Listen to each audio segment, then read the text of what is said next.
Lagos State government says it has strengthened relevant government agencies in the state to initiate and implement fresh ideas to eradicate slums in the mega city. This comes as part of this year's commemoration of World Habitat Day, in line with the dictates of the Sustainable Development Goals 11, making cities and human settlements inclusive, safe, resilient, and sustainable. Esther Mokbariola reports. According to the United Nations, nearly 1.8 billion people were already living in slums and informal settlements in cities worldwide before the pandemic began. And about 55% of the world's population do not benefit from any form of social protection. Nigeria's population, on one hand, according to the United States Census Bureau, is growing at a rate of 3.2% a year, and is estimated will be at more than 400 million people in 2050. And since the emergence of the global pandemic, having an adequate home has become a necessity, which is more than just a roof, but a home which needs to be secure, allow access to basic services and infrastructure for hygiene measures.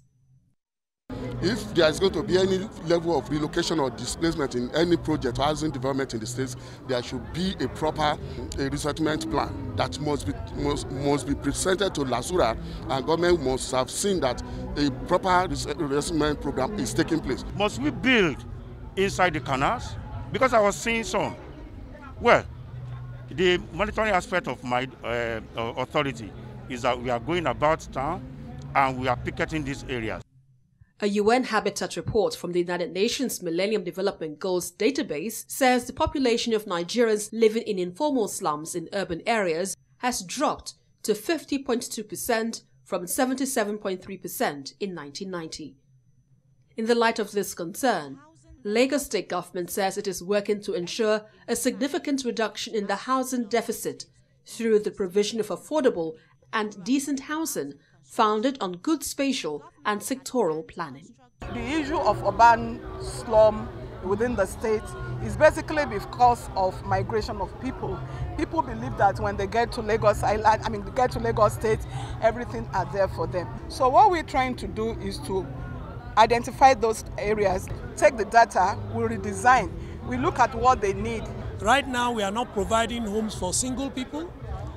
Students have taken over accommodation meant for families. So we really need to segment the demand. How do we fund the gap between what people can afford to pay and the cost of providing the homes? In every nation, in every city, that is the responsibility of government. Even though it is perceived that the projected future population of the state presents huge opportunities for investors in the housing sector and a need for urban renewal, some experts are asking the government to enact regulations and policies in order to provide affordable housing.